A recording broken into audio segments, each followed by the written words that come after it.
Engkaulah ingin ku turut, ya Tuhanku, ya Yesusku.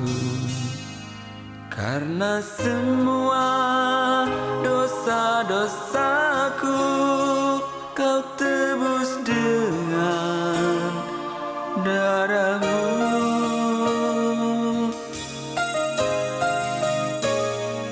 Meskipun di dunia ini ku peroleh segala-galanya, namun yang selalu ku rindu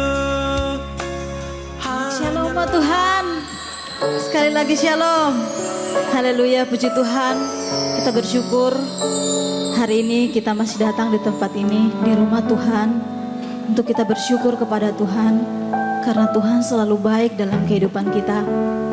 Kita tenangkan hati kita, kita bersyukur, kita berdoa. Terima kasih Tuhan. Betapa kami bersyukur Tuhan, kami memiliki Allah seperti Engkau, Allah yang tidak pernah meninggalkan kami, Allah yang tidak pernah membiarkan kami melangkah sendiri, Allah yang selalu menopang kami, Allah yang selalu memberikan kami kekuatan untuk kami dapat melewati setiap hari dengan baik. Terima kasih untuk berkat-Mu, terima kasih untuk kesehatan, terima kasih untuk perlindungan-Mu yang kami rasakan dalam hidup kami Tuhan. Terima kasih banyak Tuhan. Ini kami umat-Mu Tuhan, dengan kerendahan hati kami datang Tuhan. Kami mau menyembah Engkau Tuhan. Kami bawa korban syukur kami kepadamu Tuhan. Terima kasih Tuhan. Terima kasih Tuhan Yesus. Biarlah setiap kami yang pagi hari ini datang Tuhan, kami benar-benar merasakan hadirat-Mu dalam hidup kami. Kami merasakan lawatan-Mu dalam hidup kami. Kami mendapat kekuatan yang baru daripada Engkau Tuhan, mengalir atas hidup kami Tuhan. Terima kasih banyak Tuhan Yesus. Terima kasih buat segala yang Kau lakukan dalam hidup kami. Kami bersyukur Bapa. Kami bersyukur Tuhan. Terima kasih Tuhan. Terima kasih Yesus. Kami akan bersorak-sorai bagi Engkau Tuhan. Biarlah Engkau bertakhta atas pujian dan penyembahan kami. Dalam nama Tuhan Yesus kami berdoa. Haleluya. Amin. Dalam kasih Kristus, saya undang Bapak Ibu Saudara bangkit berdiri. Kita sama-sama akan menaikkan pujian ini bagi Tuhan.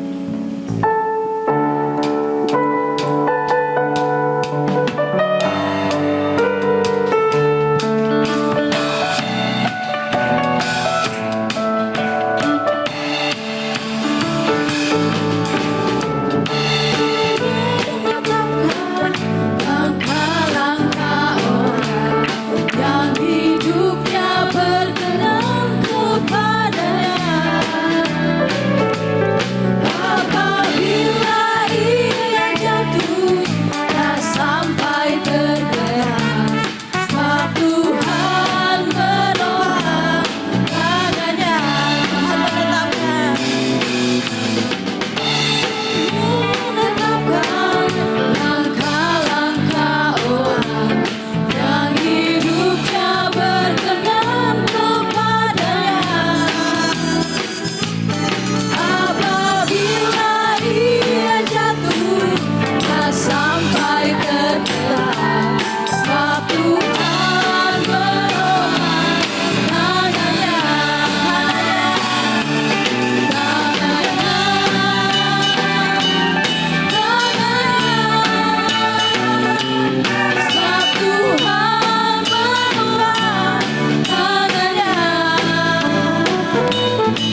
benar boleh jatuh, tetapi tidak sampai tergeletak, karena Tuhan senantiasa menopang.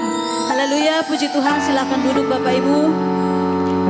Tiba saatnya kita siapkan hati kita untuk kita mendengarkan kebenaran firman Tuhan. Sebab hanya di dalam firman Tuhanlah kita memperoleh kekuatan, kita mendapatkan sukacita hanya di dalam firman Tuhan. Kita teduhkan hati kita, kita siapkan setiap bejana hati kita untuk diisi oleh kebenaran firman Tuhan. Terima kasih Tuhan. Sesungguhnya tidak ada Allah seperti Engkau Tuhan, hanya Engkau Yesus Tuhan. Haleluya Tuhan.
Menghibur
kasih Tuhan untuk hari ini. Terima kasih buat anugerah-Mu. Terima kasih buat kasih setia-Mu. Apa yang Engkau buat bagi kami dan keluarga kami, itu adalah baik. Walaupun banyak hal tidak kami mengerti, pada akhirnya kami tahu bahwa yang terbaik yang Kau berikan kepada kami. Biar kiranya segala puji, sembah, syukur kami naik ke hadapan hadirat-Mu dan menyenangkan hati-Mu Tuhan. Saatnya kami mau duduk diam, Engkaulah yang berbicara bagi kami. Sebab firman-Mu adalah kebenaran, firman yang memberikan kehidupan, firman yang menyegarkan jiwa kami, firman yang menyembuhkan, firman yang membuka jalan di mana tidak ada jalan. Dan firman itu adalah Engkau sendiri. Di dalam nama Tuhan Yesus Kristus dan hamba-Mu ini Tuhan, hanyalah juru bicara-Mu saja. Oleh sebab itu teruslah dalam pengurapan-Mu. Jangan ada kata-kata yang keluar yang bukan isi hati-Mu. Bukankah Engkau kenal kami? Engkau tahu persis keberadaan kami, Engkau tahu persis kebutuhan kami, dan Engkau adalah jawaban atas setiap permasalahan kami. Di dalam nama Tuhan Yesus Kristus, berfirmanlah Tuhan, dan kami umat-Mu yang siap untuk diberkati oleh firman Tuhan. Bersama-sama kita katakan amin. Bapak Ibu sudah dikasih oleh Tuhan, selamat berjumpa kembali. Senang rasanya kita bersama-sama, tetap sehat, tetap semangat, tetap bersuka cita, dan Tuhan selalu ada bersama dengan kita. Pada hari ini kita akan belajar dari seorang rasul yang sebenarnya dia pernah gagal, dia pernah frustrasi, dia pernah merasa bahwa dia itu tidak berarti walaupun dia mengikut Yesus secara langsung. Ya, saudara tahu siapa dia? Mari kita baca 1-2 ayat dalam 1 Petrus yang pertama. 1 Petrus pasal yang pertama, mulai ayat yang ke-1. Dari Petrus, Rasul Yesus Kristus kepada orang-orang pendatang yang tersebar di Pontus, Galatia, Kapadokia, Asia Kecil, dan Bitinia, yaitu orang-orang yang dipilih sesuai dengan rencana Allah Bapa kita dan yang dikuduskan oleh Roh, supaya taat kepada Yesus Kristus dan menerima percikan darah-Nya. Kiranya kasih karunia dan damai sejahtera makin melimpah atas kamu. Bapak Ibu saudara-saudara, sebelum kita melanjutkan pembahasan firman Tuhan, saya melihat ya bagus, masih tetap pakai masker ya, tetap jaga prokes ya. Iya, supaya kita lebih sehat. Oke, kita kembali lagi. Nah, Bapak Petrus ini, siapakah Bapak Petrus ini? Bapak Petrus ini seperti saya sebutkan tadi, dia adalah seorang murid Tuhan Yesus yang pernah gagal.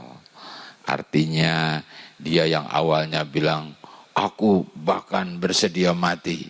Ternyata pada saat itu dia menyangkal sampai 3 kali. Ya, dia takut, ditanya sama anak kecil aja dia sudah menyangkal. Dan dia menangis, dia gagal. Tapi Petrus yang kita baca ini adalah Petrus yang sudah berubah. Ya, Petrus yang sudah reborn, sudah dipenuhi dengan Roh Kudus. Dan sekali dia berkhotbah, 3.000 orang yang berdosa langsung bertobat. Melek langsung ya, langsung dia mengerti, oh itu rupanya jalan keselamatan, oh itu rupanya gitu. Jadi mereka baru kaget. Nah tentunya ini adalah Petrus yang sudah berubah, Petrus yang sudah lahir kembali. Dan Petrus ini menulis surat kepada orang-orang beriman, kaum pendatang yang tersebar. Artinya bukan umat Yahudi yang katanya merupakan umat pilihan. Wah, kalau orang yang tersebar berarti termasuk kita nih. Ya, awalnya kita adalah kafir karena kita tahu Yesus memberi jalannya dan kita jalan di jalan itu dan percaya kepada Yesus Kristus, maka kita bukan lagi menjadi kafir, tapi kita memperoleh kehidupan yang kekal. Dan apa yang menjadi janji Allah kepada Abraham juga menjadi milik kita. Dan Petrus sedang berbicara kepada orang-orang yang tersebar, termasuk kita saat ini. Bapak Ibu Saudara-saudara, dikatakan gini kepada orang pendatang, orang-orang yang dipilih, orang-orang yang dipilih sesuai dengan rencana Allah Bapa kita. Bapak Ibu sudah dikasih, di dalam firman yang lain dikatakan begini, hal kerajaan surga itu seperti seorang raja yang mengadakan pesta, lalu dia memanggil siapa saja, ayo masuk, ada pesta gratis, makan gitu yo, makan. Jadi itu namanya dipanggil. Setelah dipanggil, lalu ada masa penyaringan, penampian, lalu dipilih, ya. Kalau tadi dipanggil tentu siapa saja, lalu kalau kata dipilih artinya tentunya dengan kriteria-kriteria khusus, pilihan gitu ya. Kalau ibu-ibu beli jeruk gitu ya, sekeranjang, nah ibu-ibu tuh milih tuh. Apakah asal pilih? Ya tentu tidak ya. Pilih yang bagus ya gimana lah. Ibu-ibu itu lebih pinter dari saya. Nah, jadi dipilih. Nah, Rasul Paulus itu mau berbicara kepada kita yang sudah dipilih. Artinya kita sudah melewati masa dipanggil, lalu kita dipilih untuk suatu rencana Allah Bapa kita. Artinya Allah itu punya rencana dalam setiap kehidupan kita. Mungkin waktu dipilih itu kita bukan yang terbaik, ya. Mungkin waktu dipilih itu kita belum memasuki keinginan idealnya Allah gitu. Tetapi anugerah sehingga kita bisa dipilih untuk masuk dalam rencananya Allah. Jadi sekali lagi, hidup yang kita hidupi adalah karena Allah punya rencana dalam setiap kehidupan kita. Jadi Rasul Petrus bilang kepada kamu yang sudah dipilih. Itu sebabnya kalau kita masih ada sampai hari ini, itu adalah anugerah. Bukan karena kita pandai, bukan karena kita bisa menjaga diri, tetapi karena memang Allah masih punya banyak rencana. Jadi jangan ada di antara kita yang merasa hopeless gitu ya. Ya udah deh, aku sih cuman segini doang. Ya aku nggak berarti apa-apa. Aku nggak kepake di sini. Aku sudah terbuang. Saudara lihat bahwa Petrus pun pernah merasakan itu. Tapi ketika Allah pilih kita, karena Allah punya rencana. Jadi hal pertama, yakinkan dirimu, yakinkan kita bahwa kita ini sudah dipilih oleh Tuhan untuk suatu rencana yang indah dalam hidup kita. Artinya kita sudah dipilih, kita hidup dalam rencana Allah. Itu sebabnya kita mengucap syukur kalau kita masih ada sampai hari ini. Itu adalah karena Allah punya rencana dalam hidup kita. Sebab Rasul Petrus bilang, dipilih sesuai dengan rencana Allah. Itu hal yang pertama yang Bapak Petrus mau ajarkan sama kita. Halo, lanjutkan ya. Apalagi berikutnya? Selain yang dipilih dikatakan, dan yang dikuduskan oleh Roh. Dikuduskan oleh Roh. Jadi ketika dipanggil, dipilih, mungkin masih belum kudus. Jadi dikuduskan, dibuat jadi layak, dibuat jadi kudus, sehingga bisa langsung berhubungan dengan Allah. Nah, di dalam Efesus dikatakan, kita baca saja lah ya, kita dikuduskan dari air dan roh. Kita baca Efesus pasal yang ke-5. Efesus pasal 5 ayat yang ke-26.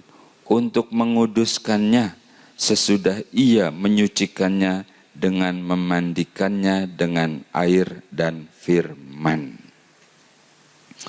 Bapak Ibu sudah dikasih oleh Tuhan, konteksnya yang kita baca itu sebenarnya adalah konteks suami dan istri.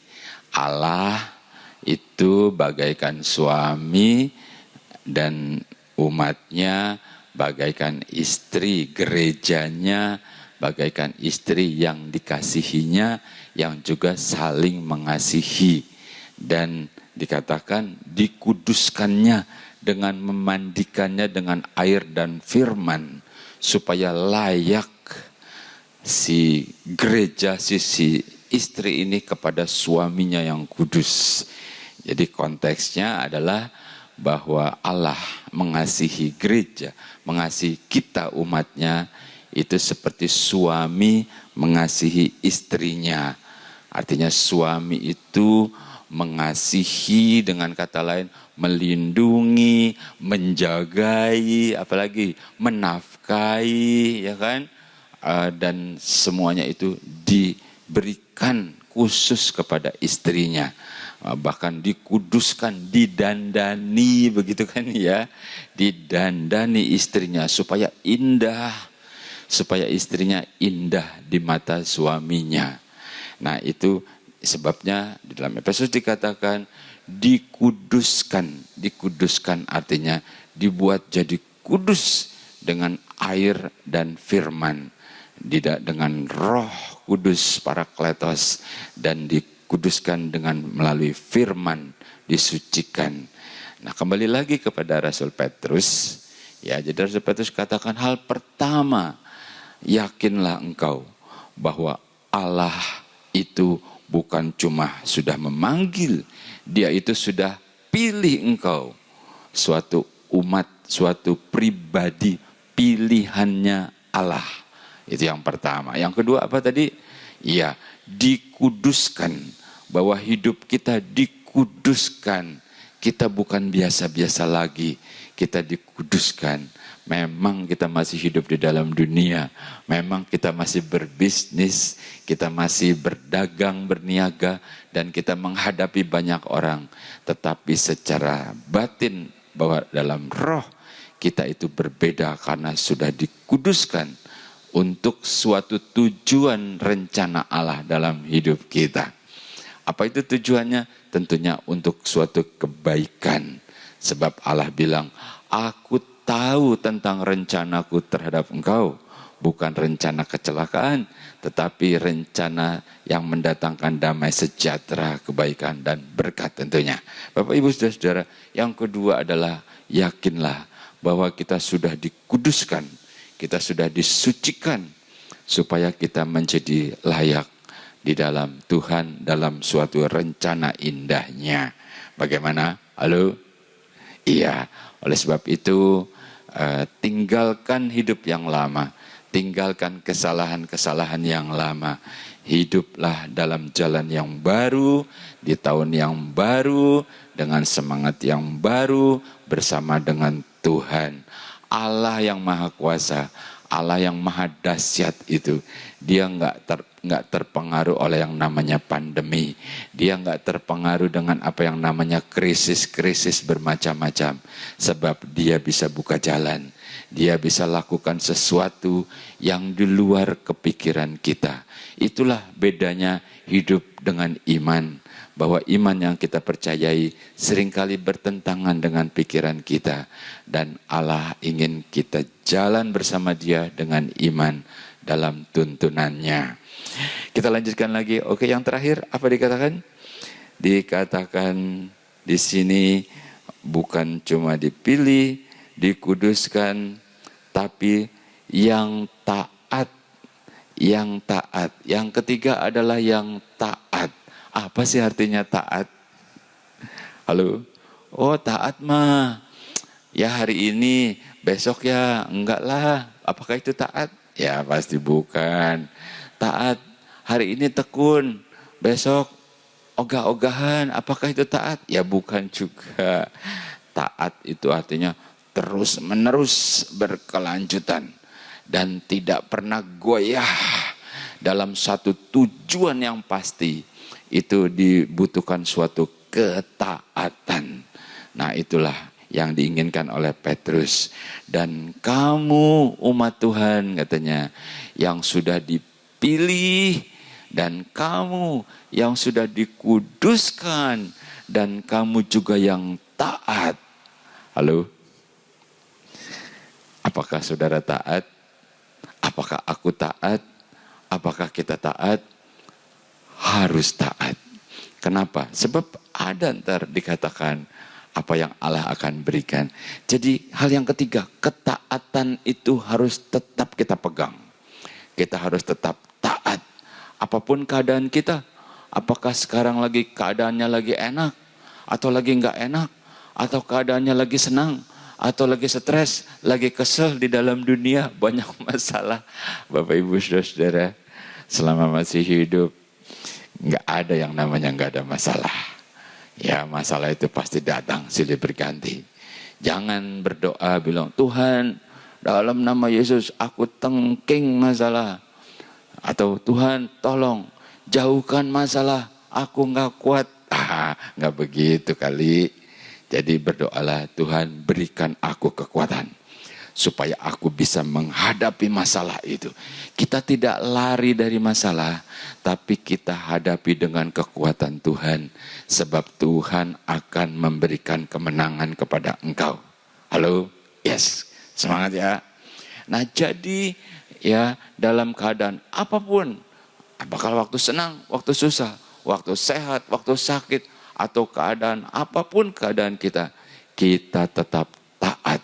Karena kita tahu, karena kita yakin Allah yang kita sembah dalam nama Yesus Kristus, Allah yang mengasihi kita, Allah yang kenal kita, dan Allah yang punya rencana indah dalam hidup kita. Karena Dia adalah bagaikan Bapa dan kita bagaikan anaknya yang dikasihinya. Jadi yang ketiga adalah taat. Lalu apa sebenarnya yang mau dikasih tahu sama Rasul Petrus? Ya, kita baca lagi ya. Kamu yang dipilih, kamu yang dikuduskan, dan kamu yang taat. Kiranya kasih karunia dan damai sejahtera makin melimpah atas kamu. Ternyata dari tiga hal ini, siap-siaplah bahwa Tuhan akan menambahi kasih karunia, akan menambahi damai sejahtera. Jangan merasa, wah terima kasih Tuhan, aku sudah mengucap syukur, sudah cukup. Belum, kata Tuhan, aku stoknya masih banyak. Aku sudah siap untuk menambahi engkau. Ketika kata Petrus, sudah kita lakukan ini, maka kiranya kasih karunia dan damai sejahtera. Kasih karunia termasuk pengharapan hidup yang tidak seperti biasanya. Dikaruniakan ini, dikaruniakan itu, dikaruniakan ini. Allah yang memberikan itu kepada kita. Seperti apa yang kita butuhkan dan kita perlukan tentunya. Dan damai sejahtera adanya di batin, adanya di hati. Apa artinya engkau punya ini, punya itu, tetapi engkau selalu kesel. Engkau selalu hidup dalam takut.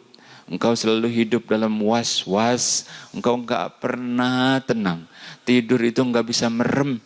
Ya, merem sih merem, tapi otaknya masih berpikir. Atau sebaliknya. Kalau damai sejahtera nih ya, begitu mau tidur ya, sesudah mengucap syukur, tidur kena bantal, langsung warrrr, aduh nikmatnya ya.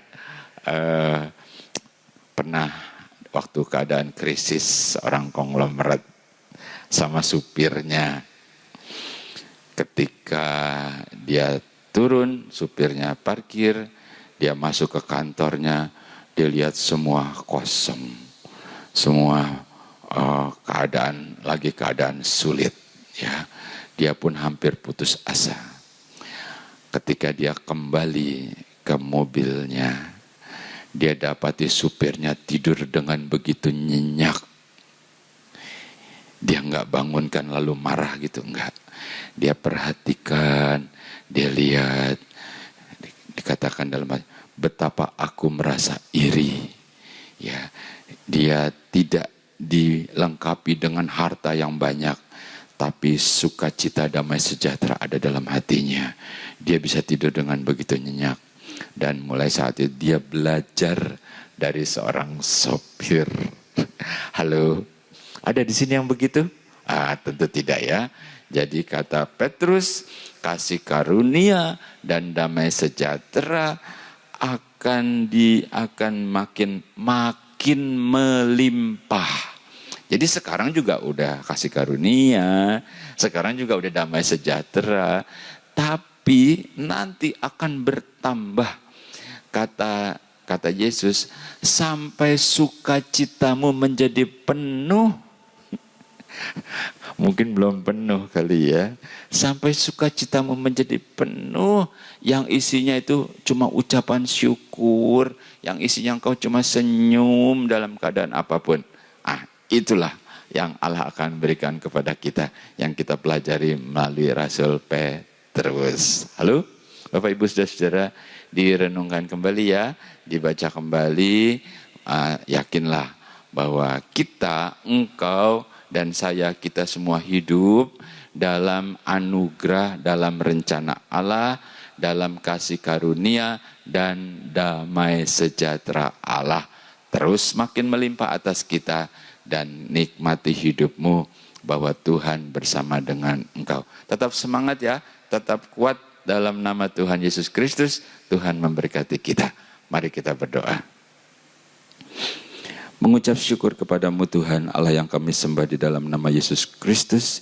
Pada hari ini melalui Rasul Petrus engkau mengajarkan kami untuk kami yakin bahwa kami adalah umat pilihan. Bukan cuma dipanggil, tapi kami dipilih untuk suatu rencanamu, rencana yang indah dalam hidup kami. Dan bukan cuma dipilih, kami dikuduskan oleh roh-Mu, oleh air dan firman, supaya kami menjadi layak kepadamu. Dan lebih daripada itu, ajarkan kami menjadi terus dan taat kepada Engkau, sampai kami melihat kemuliaan-Mu nyata dalam kehidupan kami. Pada saat ini Tuhan, kami mau berdoa untuk setiap pribadi yang saat ini bersama-sama mengikuti ibadah online, dimanapun kami berada. Kami percaya Tuhan bahwa kasih-Mu menjangkau setiap kami. Kalau ada yang lemah, Kau berikan kekuatan. Kalau ada yang sakit, Engkau pulihkan dalam nama Yesus Kristus. Kalau ada yang kurang damai sejahtera Allah melimpah atas setiap kehidupan kami. Tetap semangat, tetap taat, dan Allah menjagai menyertai kita. Berdoa untuk setiap usaha mata pencarian di tahun-tahun yang baru dan apapun yang direncanakan. Kiranya Engkau memberkati Tuhan. Yang bekerja sekalipun berkati di tempat pekerjaannya. Berdoa untuk anak-anak kami yang masih sekolah, yang masih kuliah. Tuhan, Engkau jagai mereka. Dalam perjalanan mereka Engkau lindungi. Dalam pergaulan mereka Engkau jagai. Demikian juga biaya-biaya mereka yang mereka butuhkan. Engkau mencukupi dengan cara-Mu yang ajaib. Terima kasih buat hari ini Tuhan. Terima kasih buat berkat-Mu. Terima kasih buat lawatan-Mu. Engkau yang meyakinkan kami bahwa kami tidak sendiri lagi, tapi kami bersama dengan Engkau. Dan kembalikan kami pada minggu berikutnya, seperti hari ini, dalam keadaan sehat diberkati, dan kami mengucap syukur kepadamu. Di dalam nama Tuhan Yesus Kristus, inilah yang menjadi doa dan permohonan kami. Dengan iman, dengan percaya, dengan ucapan syukur, kita terima berkat Tuhan. Bersama-sama kita katakan amin. Ingin ku turut, ya Tuhanku, ya Yesusku. Karena semua dosa-dosaku Kau tebus dengan darah-Mu.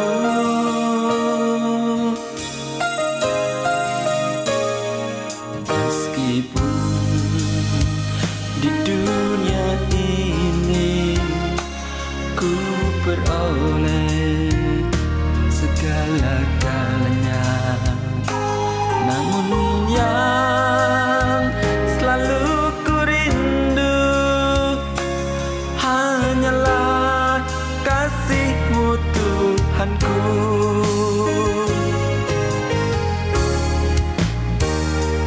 Inginnya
Meskipun di dunia ini ku